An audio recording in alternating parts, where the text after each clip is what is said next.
Kemudian alokasi harus mempertimbangkan tipe bisnis, jadi kita harus melihat juga dari sisi alokasi ke akun itu sendiri. Kemudian ini adalah contoh saja, jadi ini hanya sampling saja. Faktor umum yang mendorong manajemen melakukan salah saji, seperti contohnya seperti resiko bawaan, itu berarti kan uh, setiap apa yang kita lakukan itu akan memiliki resiko. Contohnya kalau kita bikin sampel, misalnya kalau saya naik sepeda, berarti ada risiko bawaan saya adalah pasti bisa jadi jatuh gitu kan, atau rantainya putus. Jadi risiko bawaan yang melekat biasanya seperti itu. Nah, di siklus pengeluaran itu ada beberapa risiko bawaan seperti ini. Ada tekanan untuk mengurangi sajikan, understate biaya di sini kan. Ya tujuannya supaya kelihatannya kalau biayanya rendah berarti kan profitnya nanti bisa jadi lebih tinggi kan. Kalau profit lebih tinggi itu lebih istilahnya mungkin lebih menjual kepada stakeholder-nya. Tujuannya apa ya, kalau stakeholder-nya melihatnya wah ini keren nih perusahaannya, berarti saya nanti akan nambah investasinya misal atau yang lain, atau nilai sahamnya lebih tinggi mungkin atau yang lain kan. Kemudian tekanan untuk mengurangi sajikan utang sama konsepnya, sama dengan understate biaya tadi. Biasanya seperti itu. Kerentanan harga bahan baku dan produk itu kalau kita misalnya bergerak di bidang jual beli sembako misalnya kan, itu ada harga bahan bakunya itu kan sangat fluktuatif ya. Misalnya kemarin yang sekarang lagi ini itu apa sih, minyak ya, minyak goreng ya, itu sempat mahal sekitar 35.000 mungkin ya per liter. Ini gara-gara bapak-bapak buka belanja aja nih, jadi tahu 35.000. Sekarang ada yang kebijakan subsidi pemerintah 15.000 per liter. Nah, kayak gitu kan rentan tuh. Jadi rentan nilainya itu sangat jauh, disparasinya jauh sekali. Dan yang paling biasa, paling pasti sering muncul itu pasti resiko kecurangan yang dilakukan karyawan. Ya, tujuannya untuk memperkaya diri sendiri, memperkaya orang lain, dan yang lain sebagainya. Kemudian ada lagi volume transaksi tinggi, itu berarti seperti yang kita contoh kemarin ya. Jadi ada indikasi kenapa kok volume transaksinya ini tinggi, anomali mungkin ya, melebihi dari yang biasanya, atau historical data yang kita punya itu kok ini tahu-tahu tinggi sekali. Nah, ini apa yang menyebabkan?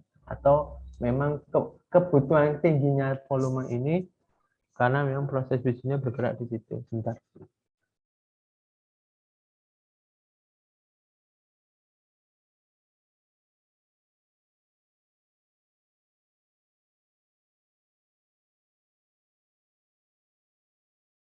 Ya, sebentar. Kemudian ada pembelian pembayaran data, mungkin kita skip ya. Contohnya adalah ini resiko Bapak. Nah, ini sebenarnya bukan resiko ya, tapi prosedur analitik ya. Jadi untuk meneliti akun apa yang kita lakukan, prosedur analitik itu adalah mempunyai tujuan untuk meneliti lah akun siklus pengeluaran yang mengandung salah satu. Ini bukan resikonya. Oke.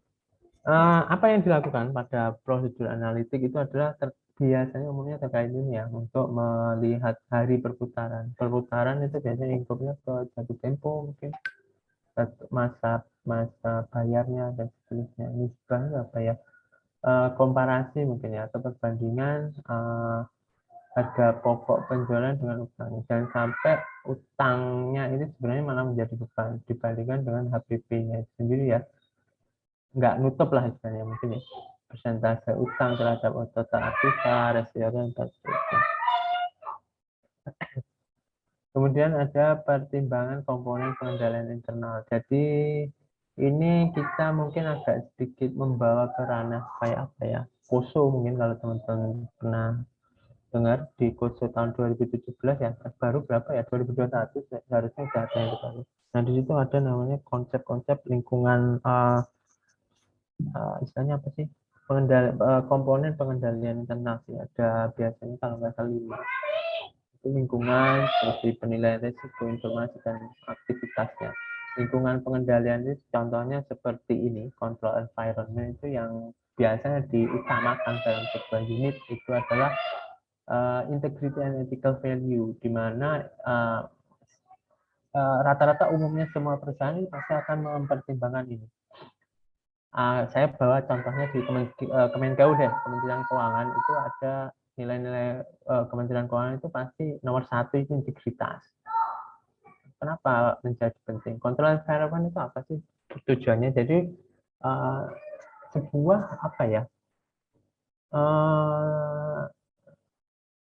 Kayak penempatan suatu metode, mungkin bukan metode apa yang lebih tepatnya itu kontrol atau pengendalian di mana itu yang nanti akan dijadikan prioritas untuk dibuat dalam sebuah entitas untuk memastikan misalnya sesuatu hal terjadi atau tidak terjadi seperti itu kan. Nah, contohnya seperti ini, integrity atau ethical value itu memastikan bahwa setiap orang yang berada di entitas tersebut itu akan menjunjung tinggi nilai integritas dan ethical value. Tujuan utamanya adalah untuk memastikan tidak adanya kecurangan, misalnya tidak ada penyalahgunaan, misalnya tidak ada unsur-unsur yang melanggar nilai dari apa yang diatur dalam pengendalian kontrol tadi. Contohnya seperti ini, integrity and ethical value. Jadi di sini maksudnya berarti si manajemen itu harus menyediakan sebuah tools untuk memastikan bahwa ini berjalan. Kalau misalnya saya ambil di Kementerian Keuangan, berarti Kementerian Keuangan misalnya setiap periodical itu harus melakukan kayak sosialisasi anti korupsi. Tujuannya apa ya? Supaya terbentuk nilai integritas. Nah, itu kalau kita bawa ke private sector itu gimana manajemen menyediakan toolsnya untuk memastikan bahwa ini terjadi. Contohnya seperti itu ya. Ini masuknya ke mana ya? Ke risk management mungkin ya. Mungkin nggak tahu apakah dipelajari. Mungkin harusnya sih dipelajari ya. Nah, kemudian kalau hubungannya dengan lingkungan pengendalian, ada juga namanya kita komitmen to competence. Jadi memastikan bahwa setiap staff, setiap unsur dari satu entitas tersebut, suatu organisasi itu memang kompeten di apa yang dia lakukan di situ, apa yang menjadi prosesnya. Misalnya kalau kita bicaranya terkait siklus pengeluaran ya, berarti si pegawai yang melakukan pembelian misalnya atau yang mengurusi kegiatan pembelian itu ya memang telah menguasai apa tata caranya, peraturannya, cara best practice-nya mungkin ya, atau lebih bagaimana dia memastikan bahwa memang dia kompeten untuk melakukan kegiatan tersebut. Kalau kita bawa lebih luas ke public sector, misalnya komitmen to kompeten itu misalnya saya seorang auditor itu tentunya harus memiliki kompetensi bahwa memang saya pantas disebut sebagai seorang auditor. Apa yang harus berarti yang harus dibutuhkan? Salah satu contohnya saya harus mengikuti sertifikasi auditor apa gitu ya.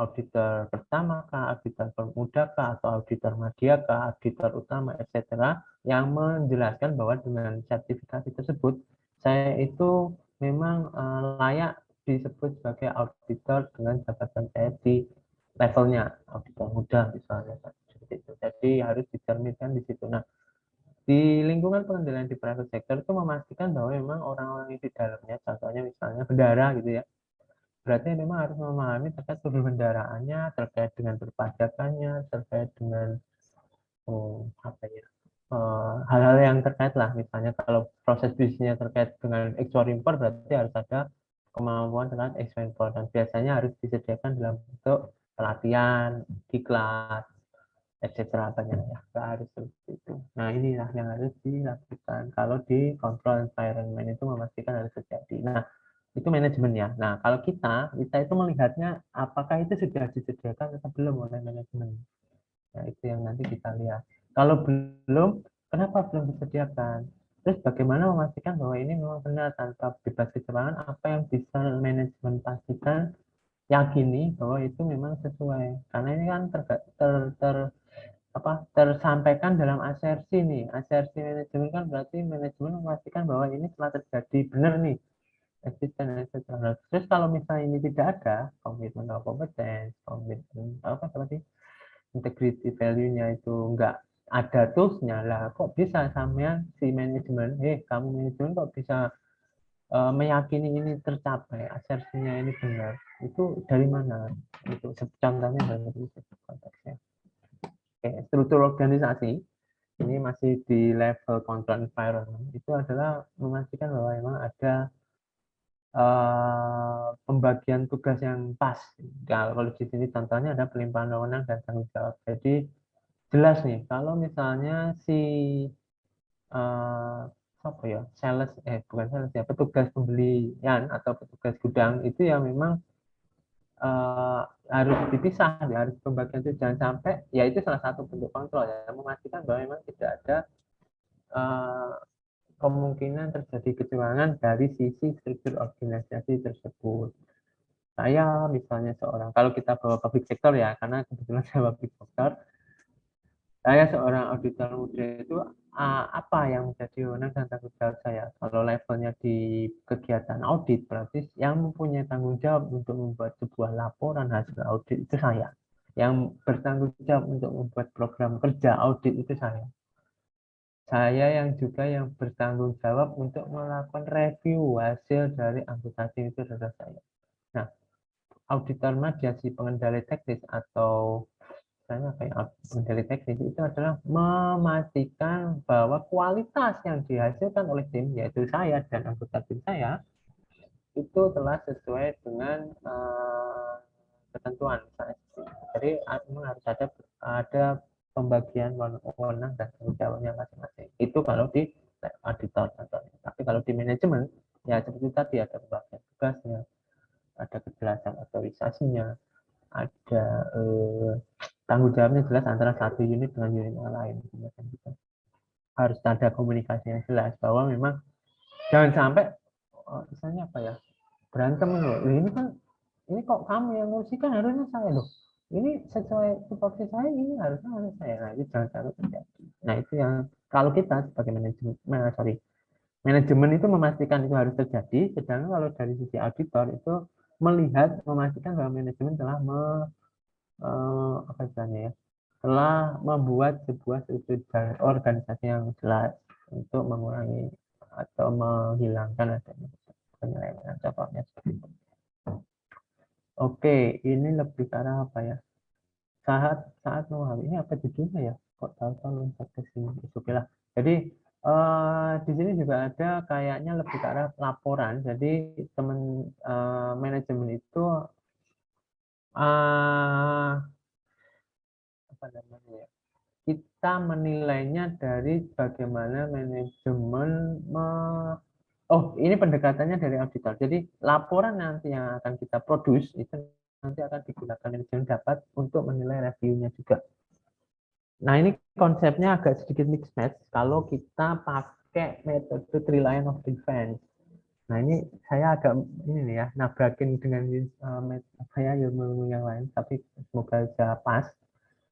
Jadi konsepnya itu manajemen sebenarnya juga mempunyai kayak levelnya SPI gitu kan ya, SPI lini kedua, dan ada kita di auditor eksternalnya atau internalnya mungkin ya, sebagai lini di luar unit tersebut. Nah, jadi manajemen itu memastikan membuat laporan dari sisi manajemennya lini pertama, lini keduanya adalah unit yang ditunjuk oleh manajemen untuk memastikan bahwa secara internal manajemennya itu memang telah memadai, namun masih di bawah manajemennya. Sedangkan kita di luar manajemen, lini ketiga tadi akan memberikan penilaian atau memberikan assurance, keyakinan, atau memberikan apa istilahnya, advisory itu bisa kayak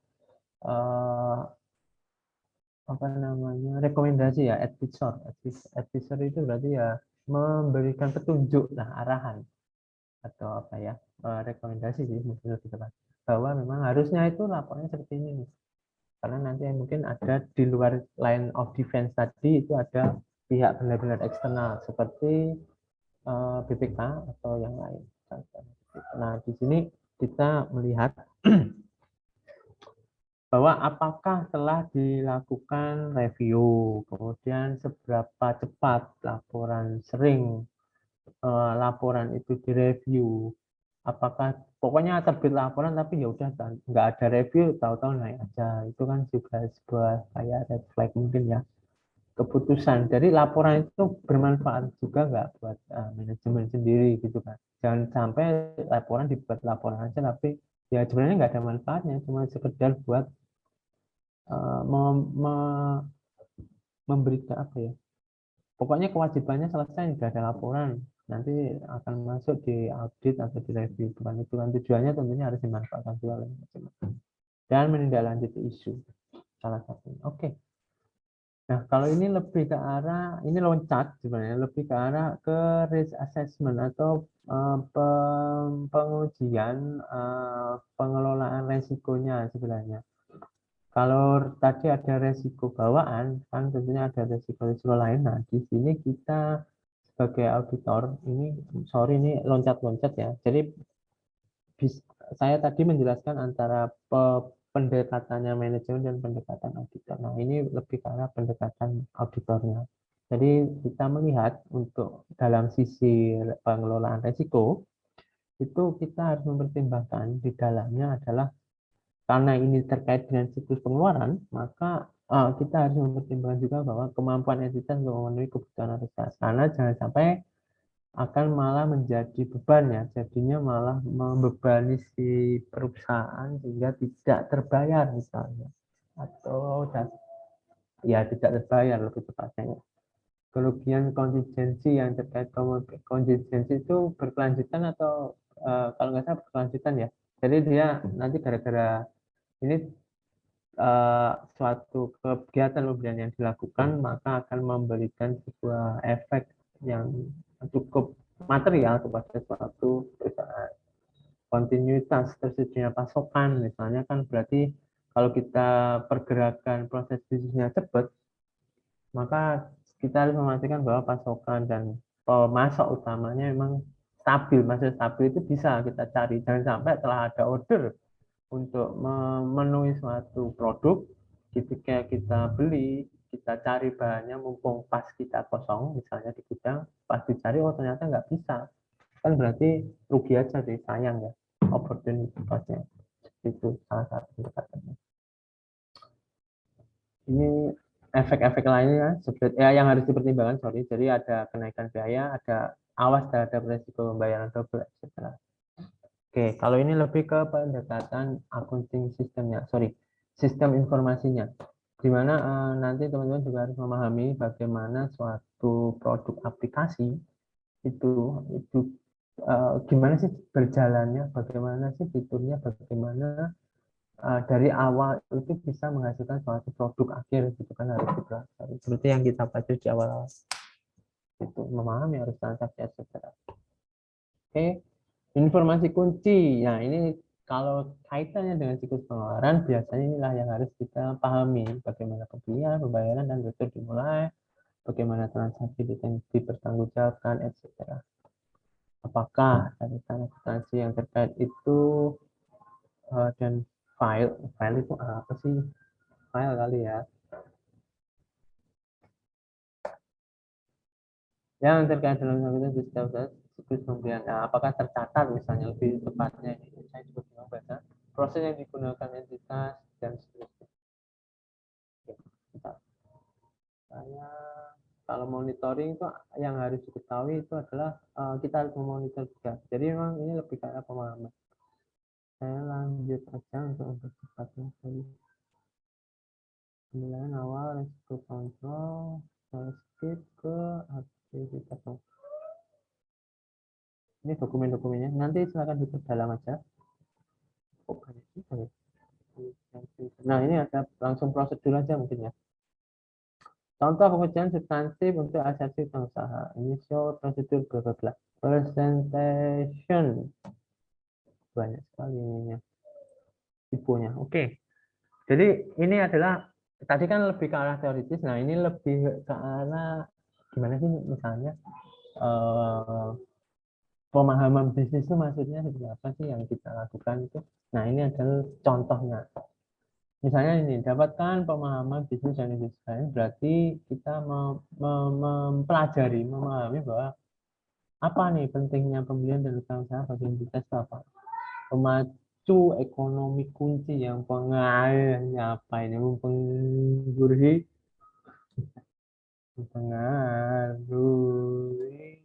pembelian. Nah, maksudnya apa faktor-faktor? Ini kalimatnya sangat luar biasa nih ya.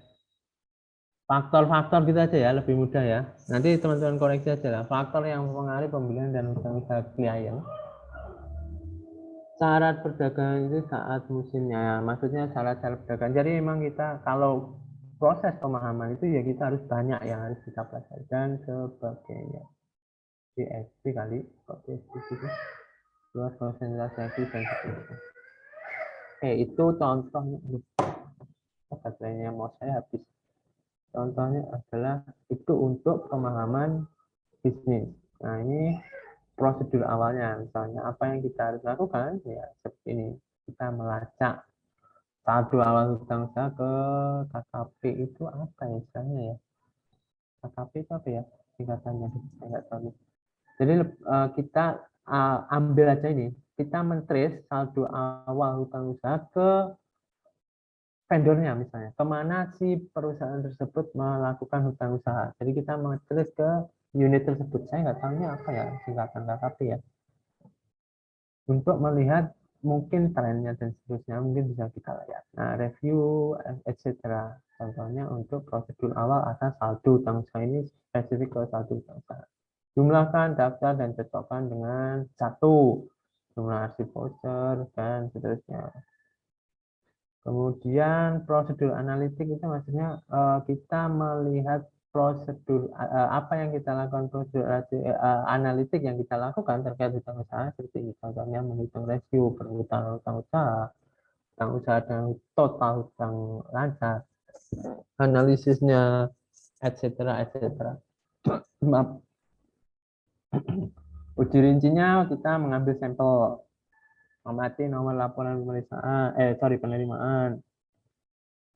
Ini lebih ke arah prosedur audit biasanya. Yang kita lakukan apa sih? Uji pisah, batas pembayaran, menguji periodenya, etc. Lakukan pencarian kewajiban yang tidak dicatat. Tadi kan ada resiko bawaan kan yang tidak catat, maka ini yang bisa kita lakukan. Kemudian tes detail of balance itu memastikan penulisan atau pencatatannya itu sudah benar atau belum, konfirmasi utangnya, selidiki utangnya, etc. Presentation bandingkan dengan Pabu apa ya? Dengan mungkin apa sih Pabu ya di sini ya? Mungkin dengan pelaporan hutangnya dengan pencatatan atas pengeluaran barangnya mungkin ya, mungkin lebih tepat gitu ya. Jadi untuk memastikan atau penerimaan barangnya kalau kita beli, berarti kalau kita hutang kan berarti kita membeli sesuatu, maka kita bisa komparasikan di situ. Oke, sudah. Contohnya seperti itu. Nah, kita langsung praktek saja. Aduh, saya nggak punya baterai saja. Ya udah pakai ini ya. Sorry. Mas saya habisnya. Kita langsung latihan saja untuk hari ini. Monggo silahkan yang mau ke toilet. Silakan saja. Tidak saya bantu. Nah, ini teori-teorinya. Mungkin silahkan teman pelajari lebih dalam di mata kuliah lain. Karena ini lebih ke arah pemahaman saja sih. Dan bisa jadi keluar di tempat lain, ya bisa jadi. Sudah kelihatan ya? Ini ya. Udah, Kak. Saya sharingnya di sini ya, contohnya. Ini saya sudah siapin latihan soal. Ini nanti buat latihan soal mandiri. Kalau ini sekarang buat kelompok aja ya untuk hari ini. Mohon maaf, saya enggak. Nah, untuk latihan soalnya saya siapkan juga SQL buat ya pemanasan lah. Buat latihan teman-teman masing-masing nanti. Sekarang silakan dibuka EDP. Monggo dibuka. Alah, enggak klik. Saya akan buatkan breaking room. Jadi kita kerjakan langsung hari ini ya di kuliah kali ini. nanti akan saya gunakan nilainya ya untuk membantu teman-teman apa yang kurang di situ. Kurangnya misalnya tugas, ya saya gunakan sebagai tugas. Kalau misalnya kurangnya di aktivitas, ya akan saya tambahkan di aktivitas. Itu banyak kan ya. Kita 6, kemudian apa ya yang oh ya, kumpulannya, sorry, pengumpulannya sudah saya buatkan di Drive Google. Nanti silahkan disubmit di sini saja. Mana? Hari ini ya. Hari ini tuh ya, definisi hari ini kan berarti sampai malam jam 23.59. Gak apa-apa. Terserah, monggo sebisanya. Nah, kita test case dulu. Selama 30 menit teman-teman sudah sampai berapa? Cuma ngetes saja. Jadi silahkan dikerjakan. Silahkan join dengan kelompoknya masing-masing. Jangan langsung di-submit ya. Dalam waktu 30 menit, selama 11.36 kita akan ketemu lagi. Sorry, 37 ketemu lagi. Terus apa yang menjadi kendala dari soalnya? Monggo silahkan. Soalnya sederhana kok. Sederhana sekali. Jadi ini saya sudah buatkan prosedur auditnya. Ini asumsinya kita menerima laporan penerimaan barang, dari rincian purchase order, daftar supplier, etc. Ini adalah prosedur audit yang akan dilakukan untuk memastikan bahwa assurance tadi nih, assurance tadi atas asersinya. Nah, ini contoh saja. Ini ada 10, sebenarnya bisa sampai banyak, cuma saya kami bikinnya 10 saja. Monggo silakan join di masing-masing room. Kita ketemu lagi di jam 11.40 aja ya. 11.40 nanti coba dibahas apa yang kira-kira kendala yang ditemui dalam mengerjakan soal nomor 1 sampai 10. Monggo silakan.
Tadi bapaknya bilang dikumpul jam berapa ya? Dikumpul malam ini kan terakhir, tapi tuh bapaknya mau lihat kita tuh setengah jam ini tuh bisa dapat berapa ngerjainnya. Oh, Terus ini recordnya nggak dimatiin dulu. iya. Seperti itu. Telat, harusnya tadi pas saya ngomong record harusnya. Jadi kan buat bukti teman-teman nanti ya. Tapi intinya jangan khawatir ya teman-teman, nanti terkait dengan ujian itu sebisa mungkin nggak perlu pakai curang, nggak perlu pakai diskusi, nggak perlu pakai tools-tools semacam Discord, tool media, messenger yang lain, etc. Itu nggak perlu. Yang penting dikerjakan sebisanya dan semampunya teman-teman. Nanti akan saya, masalah nilai itu adalah hak saya sebagai dosen dan akan saya berikan terbaik sesuai dengan effortnya dan akan saya pertimbangkan sesuai dengan kebutuhan teman-teman masing-masing. Nanti insya Allah.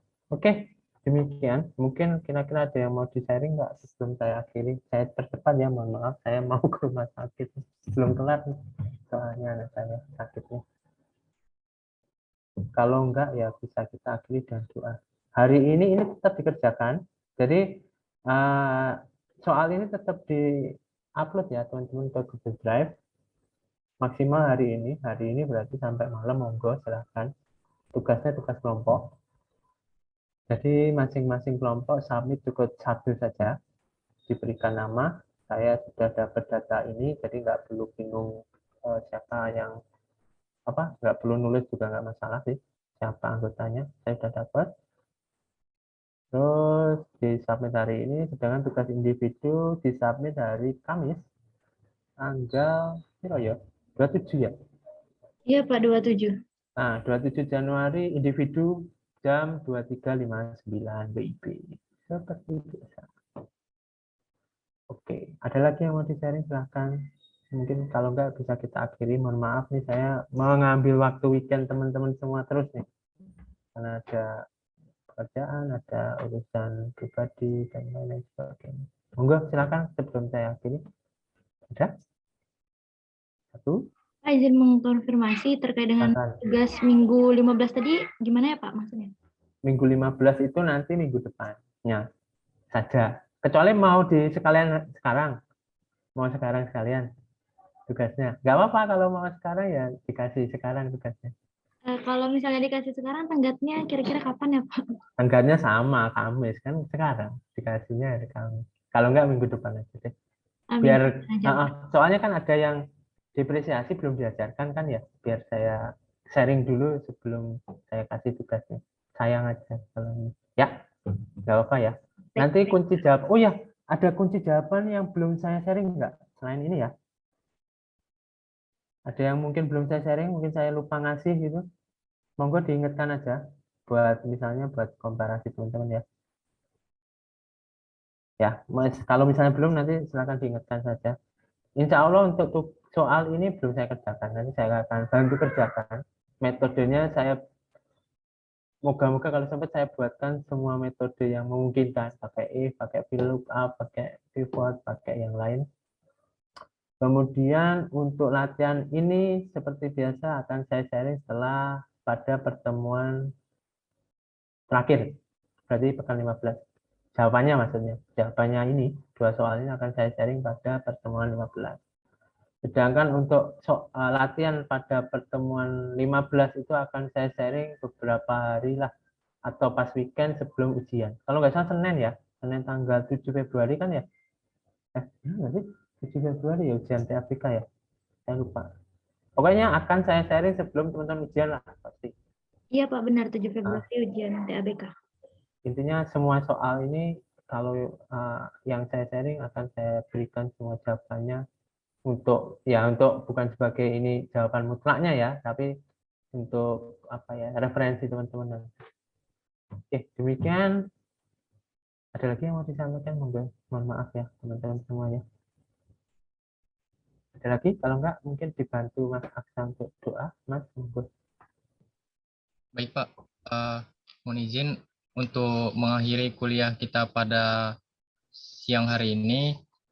Marilah kita berdoa menurut agama dan kepercayaan masing-masing. Berdoa dimulai.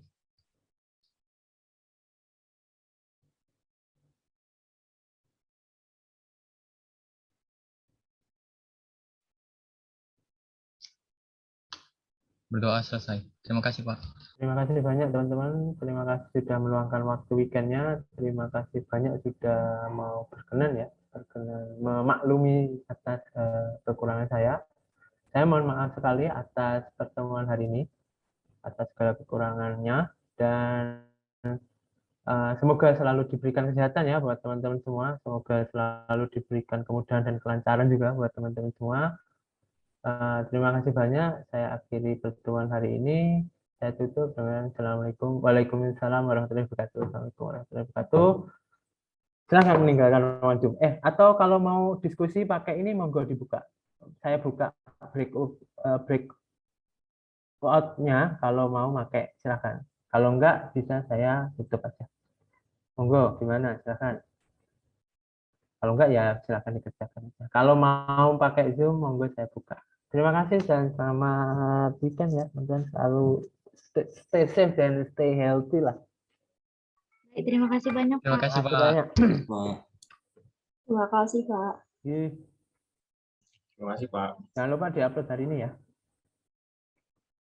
Siap Pak. Kalau mau pakai ini silahkan. Kalau enggak ya saya tutup aja nanti kalau enggak ada yang jual. Oke.